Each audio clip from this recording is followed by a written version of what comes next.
దేవునికి మహిమ కలుగును గాక.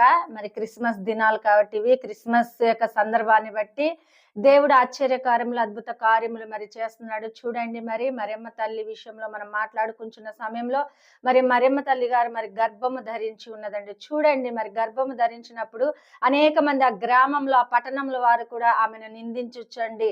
ఈ గర్భం వచ్చిందని చెప్పేసి ఎంతో మంది హేళన చేసి బాధ పెట్టి ఉండొచ్చండి. కానీ సృష్టికర్త అయిన దేవుడు తన గర్భంలో ఉన్నాడని చెప్పేసి తన ఓర్పు చేత ఏం చేసిందంటే, చూడండి, ఆ గర్భ ఫలము మీద తన చేతులు పెట్టి ప్రార్థన చేసుకుందండి. చూడండి, ఏదన్నా శ్రమ కలుగుతున్నప్పుడు నువ్వు ప్రార్థన చేయాలండి. నీకు వస్తున్న నిందలు, అటువంటి సూటిపూటి నిందలు నీకు రావచ్చు.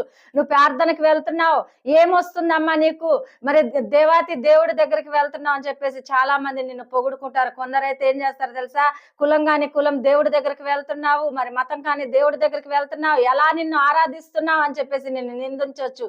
కానీ దేవుడు ఏమంటున్నాడు,